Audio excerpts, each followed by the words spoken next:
Voltamos com o programa Imprensa Livre. O programa de hoje é um programa especial transmitido diretamente da Pousada do Tucunaré. E o nosso entrevistado é o jornalista Domingos Meirelles, apresentador do programa Linha Direta da Rede Globo.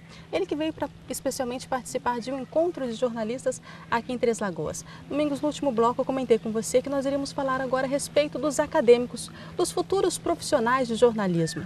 Os profissionais hoje, os futuros profissionais que hoje estão nas cadeiras de universidades, qual a análise que você faz desses profissionais? Bom, eu sou muito crítico, né? Eu acho que boa parte deles não está, vai deixar a vida acadêmica, né? Sem estar qualificado para exercer a profissão, né? Boa parte dos cursos acaba não se preocupando com uma questão fundamental nesse ofício, nessa profissão, que é o treinamento do que eu chamo de um olhar crítico da sociedade, do senso crítico, né? Eu costumo dizer que o que diferencia o jornalista de profissionais de áreas afins é o olhar, né? Então, o profissional, seja ele para mídia impressa ou para televisão, ele tem que ter um olhar diferenciado ele tem que ter uma capacidade de produzir uma leitura que o cidadão comum não consegue. Às vezes até um outro profissional qualificado também. Então o que eu acho de ruim é que eles deixam a vida acadêmica um pouco robotizados, né? Eles deixam a vida universitária até sem saber direito o que vão fazer com a profissão. E aí acontece uma coisa muito engraçada. Eles passam a ser o sonho de consumo de todo chefe de reportagem. Todo chefe de reportagem, ele adora um jornalista recém-saído de um curso de comunicação, que não faz perguntas, não questiona a pauta, ele é tudo com facilidade. Ele é dócil, né? E isso é ruim, né? Eu acho que o profissional bom é aquele que diz, mas por que essa pauta? Por que eu tenho que ouvir? Qual é o objetivo dessa matéria? A falta, então, do senso crítico aliada à falta de sensibilidade do futuro profissional. É a soma exatamente dessas duas. O jovem, o que vai exercer a profissão, ele não tem a menor noção, né?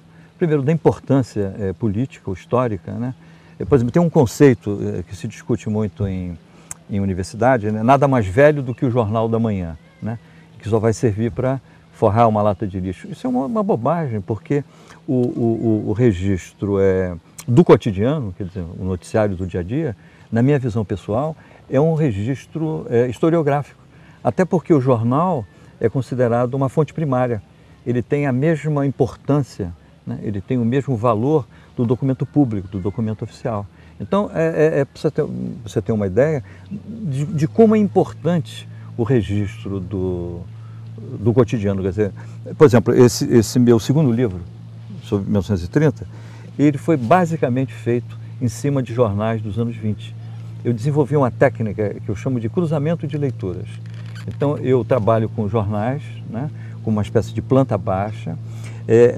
A partir daquele fato registrado pelos jornais de diferente orientação ideológica ou política, eu vou para os arquivos da polícia política sobre aqueles personagens envolvidos naquela matéria e vou depois para o arquivo pessoal ou familiar daquele político, né? Onde ele envia correspondência para o seu chefe no Rio de Janeiro. Então eu cruzo essa... Então o jornal é de uma importância, principalmente a mídia impressa, que vocês talvez não tenham. Eu digo porque eu trabalho com jornais de 1920 a 1935. Né? É uma área que é um recorte histórico no qual eu me especializei. E é fantástico, né? Eu consegui descobrir coisas mexendo em jornais antigos que muitos historiadores não perceberam sobre a Revolução de 30, por exemplo. Né? De interesse dos nossos acadêmicos, esses futuros profissionais, vamos aprofundar só mais um pouco sim. E me responda, qual seria o perfil ideal que essas empresas, essas grandes emissoras procuram no futuro profissional? O que elas procuram? Isso. Na verdade, elas procuram profissionais dóceis, né? Elas procuram profissionais ou rostos bonitos, né? Que tem Essa questão, então, entram profissionais mais jovens do que profissionais mais experientes? Mais jovens do que experientes, né? Eu me lembro de uma frase do Nelson Rodrigues, em que ele dizia que no Brasil ser velho é crime, né? É considerado um crime. Eu participei o ano passado do Prêmio Emmy, que é o Oscar da televisão, e eu fui a Nova York, porque o programa, pelo segundo ano, foi indicado para o Emmy.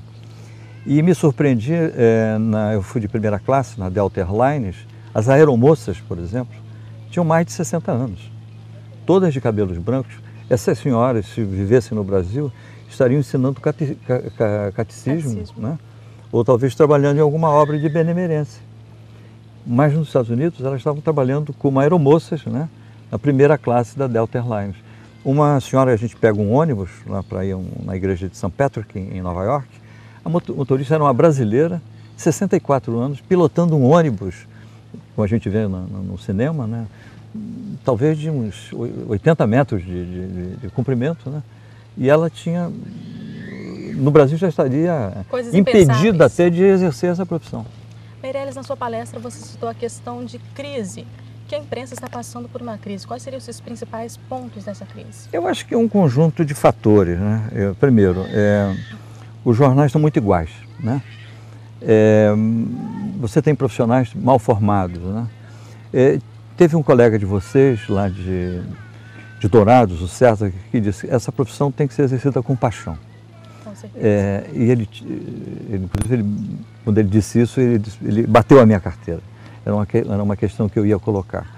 Essa profissão realmente só pode ser exercida com paixão. Como diria um diretor da Tribuna da Imprensa no Rio de Janeiro, sem paixão, vira armazém de secos e molhados, né? Então, essa é uma profissão que exige não só paixão, mas uma extraordinária capacidade de doação. Você tem que se doar, você tem que pensar no outro. Quando você faz uma matéria, seja para TV, seja para jornal, você tem que parar e fazer a seguinte pergunta: que tipo de contribuição eu posso dar ao cidadão comum, ao leitor, ao telespectador com essa matéria, né? O que ele pode aprender com essa matéria? O que a vida dele pode mudar?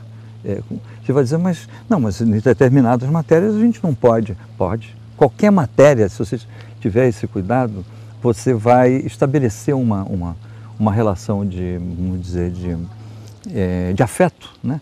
Ele vai se sentir recompensado. Porque essa é a função do jornalista, ele tem que trazer, agregar algum conhecimento para aquela comunidade onde ele está inserido, não é isso mesmo? Essa é a função dele. Então, o que acontece hoje? Boa parte não só dos jornais, como também dos profissionais que militam na imprensa, eles perderam os seus referenciais, né? Eu sempre digo sempre que essa profissão está muito ligada a processos revolucionários de transformação social, né? Os grandes pensadores do século XIX, né? Os grandes líderes do século XIX, eles eram jornalistas e usavam o jornal como um instrumento, né? Não só para divulgar suas ideias, como também dentro de um processo de transformação. Bom, daqui a pouco nós voltamos a conversar, porque nós vamos para um rápido intervalo. No próximo bloco nós vamos falar de empresas que são emissoras que são pautadas pelo Departamento Comercial e de Marketing. Daqui a pouco você responde para nós. O programa Imprensa Livre volta em instantes.